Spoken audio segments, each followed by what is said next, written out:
Vous êtes sur CCTV français, bonjour à tous. À la une de cette édition, une réunion extraordinaire du comité technique de l'Union africaine spécialisée dans la défense, la sécurité et la sûreté s'est terminée à Addis Abeba vendredi. Les ministres de la Défense et les responsables militaires des pays membres participaient à la réunion. Les États africains ont répété que le continent devait renforcer sa puissance militaire pour assurer sa sécurité. Ceci afin de fournir des solutions africaines aux problèmes de sécurité du continent. Des rapports ont été établis sur les exercices militaires à Mani, en Afrique du Sud, il y a 2 mois, qui réunissaient des troupes de différents pays d'Afrique. L'Union africaine fait savoir qu'elle se heurte à une certaine résistance de certains de ses membres qui estiment que le déploiement de soldats au Burundi devrait être retardé. Le Conseil de paix et de sécurité de l'Union africaine avait proposé d'envoyer 5000 militaires, policiers et autres au Burundi, en dépit de l'objectif consistant à protéger les populations civiles de l'aggravation des violences. Le gouvernement de Bujumbura ainsi que d'autres nations africaines semblent peu enclins à accepter cette proposition. Ce travail a commencé il y a quelque temps et normalement nous le terminerons avec la Force d'Afrique de l'Est et les Nations Unies. D'après l'Union africaine, le continent possède les ressources permettant le déploiement au Burundi. Elle appelle ses membres à la coopération pour permettre la réussite de la mission. Je pense que les pays africains, à leur façon, devraient être capables de remplir les conditions. Certains pourraient fournir des soldats, d'autres du personnel de santé et d'autres encore des officiers de police. Ainsi, la capacité est potentiellement présente. Il s'agit de travailler à une mission précise. Par ailleurs, l'Union africaine doit faire face à la résistance de certaines zones. La Tanzanie et le Soudan ont exprimé des inquiétudes concernant ce déploiement. Le ministre soudanais de la Défense, Yahya Mohamed, a déclaré que malgré l'insatisfaction du Soudan au sujet du projet de l'Union africaine au Burundi, son pays y participera en dépêchant des observateurs militaires et des civils dans le cadre de cette mission. Le Soudan reste engagé dans l'ensemble des activités de paix et de sécurité en Afrique. Il a déjà annoncé qu'il accepte de mobiliser 120 observateurs militaires et autres civils de compositions variées qui intégreront la force d'Afrique de l'Est. Alors que l'Assemblée de l'Union à Addis Abeba aura lieu à la fin du mois, les responsables de l'Union africaine ont des difficultés à proposer un projet concret visant à soutenir le déploiement des troupes au Burundi. Lors de cette assemblée, un forum avec le président Pierre Nkurunziza ou avec ses principaux conseillers aura lieu. Il sera peut-être l'occasion d'exprimer son opposition à ce déploiement. Les partis politiques du Soudan du Sud s'enregistrent avant les élections de 2018, date à laquelle le gouvernement d'unité nationale prendra fin.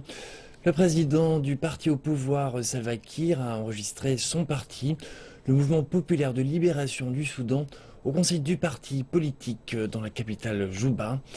Le parti de l'opposition dirigé par Riek Machar enregistrera peut-être son propre parti. Un vent de changement politique souffle en Soudan du Sud. Au mois d'octobre dernier, le Conseil du parti politique a choisi la date du 15 janvier 2016 comme date butoir pour que les partis existants s'enregistrent officiellement.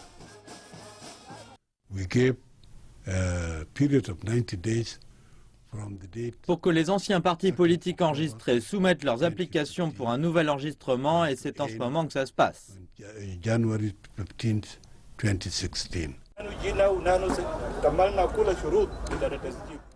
Nous sommes venus avec toutes les exigences de l'inscription.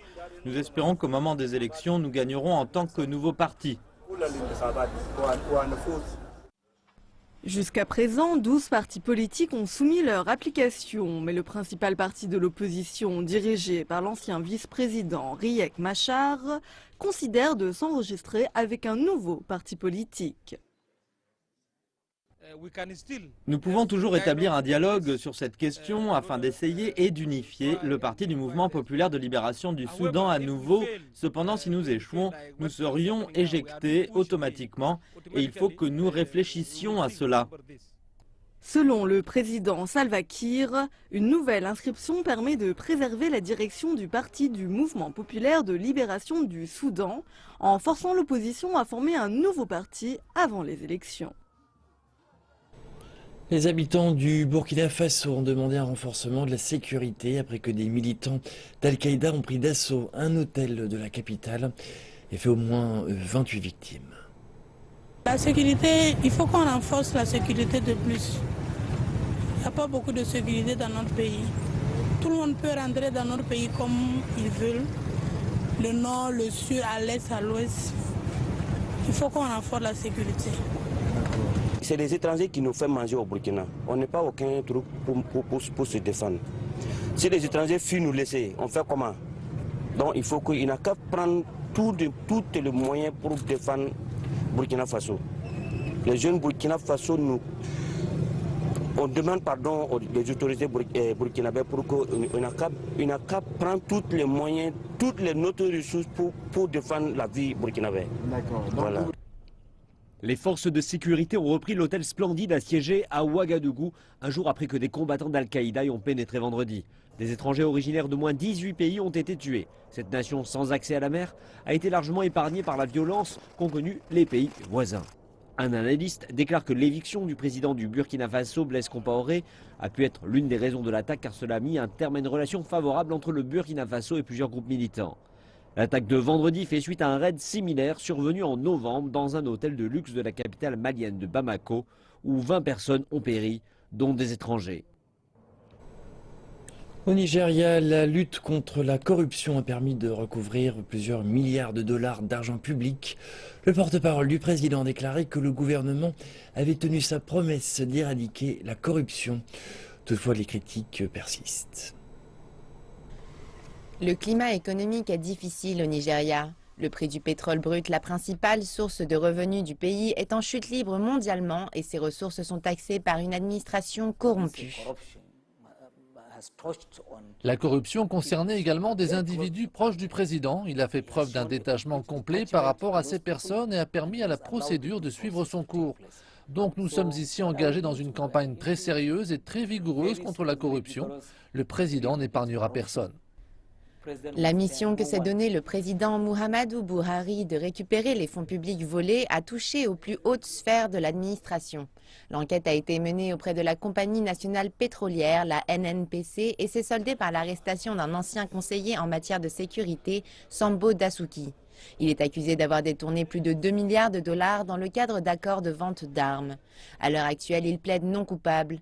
Le porte-parole du président rappelle qu'il ne s'agit pas ici d'une campagne menée seulement à l'encontre des membres de l'opposition. Le président a montré qu'il ne craignait d'inculper personne dans le pays. L'opposition pense qu'elle est visée par cette campagne, mais tout cela a une explication logique. Ils viennent de terminer leur mandat. Or, les fonds publics que nous récupérons dans notre combat contre la corruption, nous les récupérons auprès des personnes qui faisaient récemment partie du gouvernement. Malgré tous les efforts déployés, même les partisans de cette campagne anticorruption reconnaissent qu'une relance économique du pays nécessiterait des mesures complémentaires. Pour l'instant, les mesures gouvernementales ont pris pour cible principale la corruption.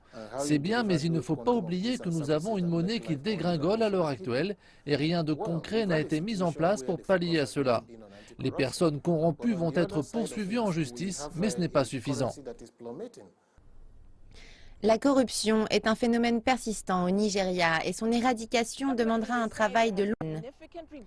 Les autorités gouvernementales constatent que la corruption a significativement diminué depuis l'entrée en fonction du président Buhari. Bien que la campagne s'avère efficace sur le territoire national, la plupart des fonds détournés se trouvent encore hors de portée du gouvernement dans des comptes bancaires à l'étranger. Dimanche dernier, le procureur général de Suisse mettait un terme à sa visite en Égypte. Le responsable suisse s'est entretenu avec les autorités égyptiennes, évoquant les biens du président déchu Hosni Moubarak. On estime à 600 millions de dollars la valeur des actifs de l'ex-dirigeant en territoire helvétique, une somme que l'Égypte réclame. Il y a 5 ans, en Égypte, Hosni Moubarak était renversé de son poste de président. Auparavant, l'homme s'était maintenu au pouvoir pendant des dizaines d'années, une période au cours de laquelle il a amassé une fortune. La plupart de ses biens sont à l'étranger. À ce jour, l'Égypte n'est pas parvenue à récupérer quoi que ce soit. D'après certains analystes, la venue de cette personnalité suisse pourrait annoncer quelques changements. La venue du procureur général de Suisse est une très bonne chose, même si elle est tardive. Mais je pense qu'avec les derniers jugements, les efforts s'accentuent pour obtenir les actifs bloqués en Suisse. C'est une bonne nouvelle, mais selon moi, cela prendra encore du temps. Les actifs égyptiens à l'étranger représentent plusieurs milliards de dollars et pour un gouvernement qui fait face à plusieurs difficultés d'ordre économique, ces fonds pourraient être utiles.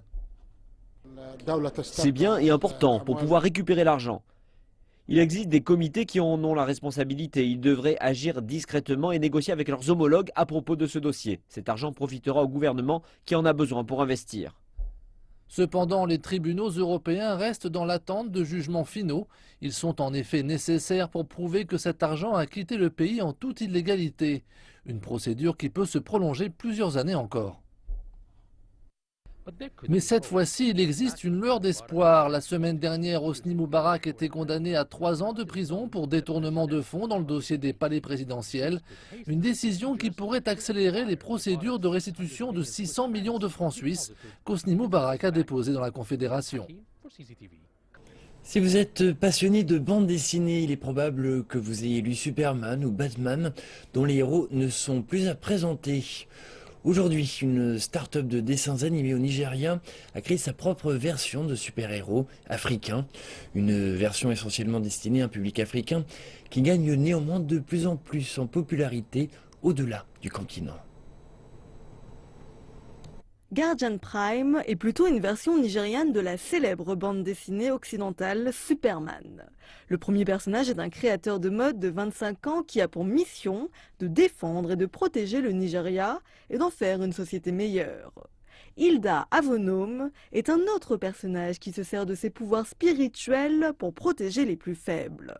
Ils font partie d'une alliance de 9 super-héros créée par Gide Martins et sa petite équipe de 9 membres aussi qui travaillent dans un petit bureau à Lagos.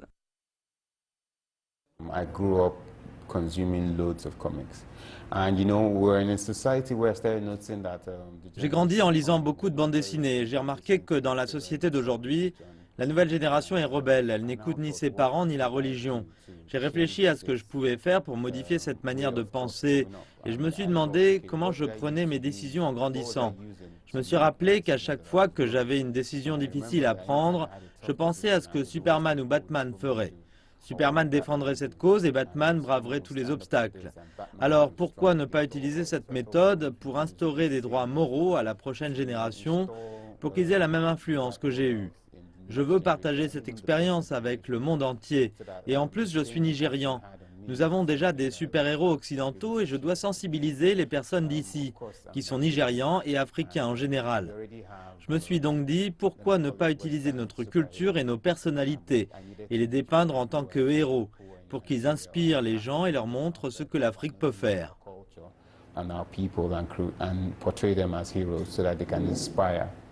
L'Afrique n'est pas seulement intéressée par les bandes dessinées de cette petite salle. Comic Republic est également témoin de plusieurs téléchargements de ces bandes dessinées au-delà des frontières du continent africain. we had 32,000 downloads, which was an improvement from 28. Nous avons 32 000 téléchargements, ce qui est une amélioration par rapport aux 28 000 téléchargements du mois de décembre. En fait, la plupart de nos téléchargements proviennent des États-Unis. Ils représentent 40%, 30% du Nigeria et 20% du Royaume-Uni.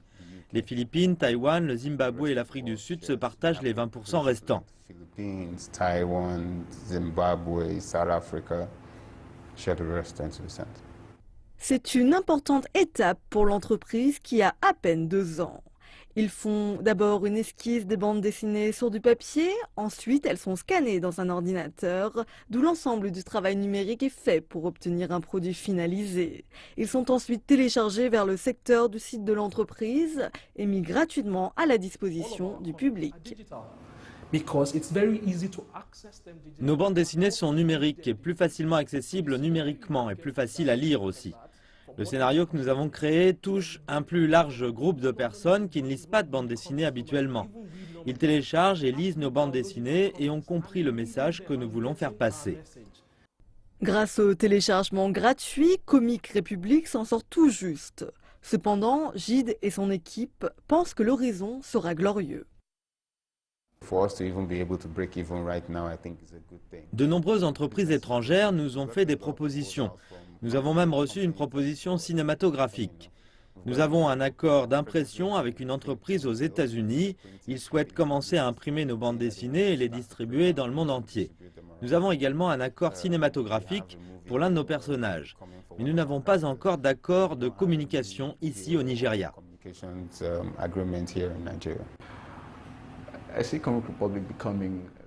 Je pense que Comic Republic deviendra un nom connu de tous et jouera un rôle qui aidera à changer l'industrie de la bande dessinée au Nigeria, mais aussi en Afrique et dans le monde entier.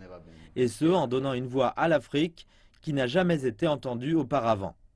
C'est le rêve qu'ils partagent tous et qu'ils ont l'intention de poursuivre avec beaucoup plus d'intensité en créant toujours plus de super-héros nigérians et africains. Rendons-nous en Afrique du Sud où l'art du fil de fer revêt une dimension différente. Grâce à l'aide de composants et circuits électroniques bon marché, un groupe d'artistes a réussi à créer une collection entière de fils de fer qui marchent et qui chantent. Ils volent, nagent et rampent même. Ces produits artisanaux sortent vraiment de l'ordinaire. Fabriqués avec des composants électroniques et mécaniques, ils se transforment en œuvres d'art. Ce projet est une idée de Raph Borlan, artiste et chercheur local, qui a collaboré avec des talentueux artistes du fil de fer zimbabwéen afin de donner vie à ce tressage tridimensionnel. Robot africain est un projet qui combine électronique et mécanique avec bricolage urbain. Cela en utilisant principalement des fils de fer, un composant que les Sud-Africains et Zimbabwéens utilisent pour fabriquer des objets et les vendre ensuite dans la rue ou dans les boutiques.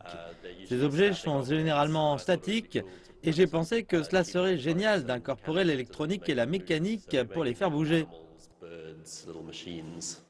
Le projet se focalise particulièrement sur le tressage de fils de fer en utilisant des matériaux peu coûteux comme des clôtures et à partir de composants de base, ils ont réussi à créer une collection de sculptures interactives. Ils sont exposés à Muti, galerie d'art à Cape Town. De plus, les artistes se sont inspirés de thèmes locaux. Nous nous focalisons essentiellement sur les animaux africains tels que les oiseaux. Par exemple, les tourneaux à ailes rouges et noires de Cape Town, qui, comme les corbeaux, sont une espèce d'oiseau très intelligente. On a pensé que cela pourrait faire un bon thème. Il existe bel et bien une histoire de création jouets mécaniques en forme d'oiseau. Les artistes du fil de fer zimbabwéens se sont forgés une solide réputation pour leur savoir-faire. Toutefois, l'intégration de l'électronique à leur artisanat était un nouveau concept pour eux. C'est une nouvelle forme d'art dans le sens que je dois maintenant fabriquer des circuits électroniques au lieu d'en acheter et en faire des œuvres d'art. Travailler sur ce projet m'a vraiment aidé dans la vie, parce que je ne savais pas comment assembler des composants, fabriquer un circuit ou même juste souder. En gros, tout ce qui est en rapport avec l'électronique. Travailler sur ce projet m'a vraiment aidé. Pour le moment, contrairement à l'abondance de talents qui m'entourent, mon incapacité à apporter de la vie à mon art, Spaceship, signifie que je devrais probablement continuer mon travail normal. L'auteur et photographe Iniko Nagy a retracé l'histoire de 45 groupes ethniques répartis sur 30 000 km, tout en organisant sa nouvelle exhibition sur la vie quotidienne de ces tribus au Soudan. Nagy a voyagé toute seule pendant 9 mois à travers le Soudan, photographiant et documentant la population du pays. Son exhibition, présentée à l'école des études orientales et africaines de Londres, a pour but de trouver la beauté dans l'ordinaire et d'offrir une nouvelle perspective sur le Soudan.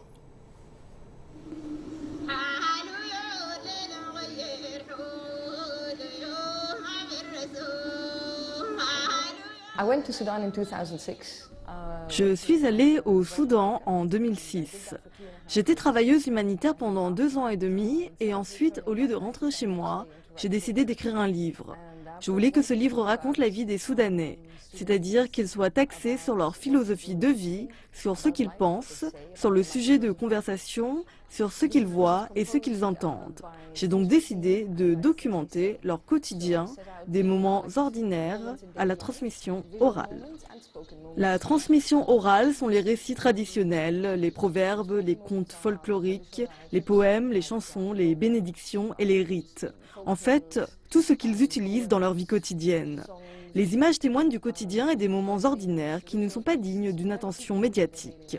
Mais je pense personnellement qu'ils révèlent qui ils sont et ce qu'ils font. L'exhibition s'appuie sur différents angles culturels pour raconter une journée typique au Soudan, de l'aube à tard dans la nuit. En somme, j'ai voyagé et demandé à des personnes ayant différents styles de vie, pour eux, à quoi ressemblait une journée typique. J'ai parcouru 30 000 kilomètres, documenté et photographié le genre narratif de 45 tribus. Ils sont effectivement tous très différents et possèdent tous leur propre expérience du Soudan. Malgré cela, quand on les met tous ensemble, il y a des aspects qu'ils ont en commun et je pense que c'est parce que les personnes qui vivent à proximité s'influencent mutuellement. Il y a une culture soudanaise qui est reflétée à travers cette diversité. Parfois, elle s'estompe et se cache. On dit des pays africains qu'ils sont pauvres et qu'ils ont besoin d'aide. Cette croyance est tellement répandue que même les Africains y croient. Je pense que cela n'est pas juste, parce que cette croyance est basée sur le traitement médiatique de l'Afrique. Dans le passé, les pays européens ont eux aussi été embourbés dans des conflits et dans la pauvreté. Et pourtant, cela ne nous définit pas. Ce sont les personnes qui nous définissent et non les lieux. C'est la raison pour laquelle chaque pays mérite d'être connu pour tout ce qu'il y a de plus beau chez eux. Le Soudan mérite qu'on connaisse la contribution qu'il a apportée au monde, qui est la sagesse, la beauté immatérielle du patrimoine mondial, les chansons, les danses, la vie quotidienne, l'humour, ainsi que tout autre aspect de la vie humaine qu'autrement nous ne verrons pas. Et c'est la fin de cette édition. Merci de votre attention et à très bientôt sur CCTV Français.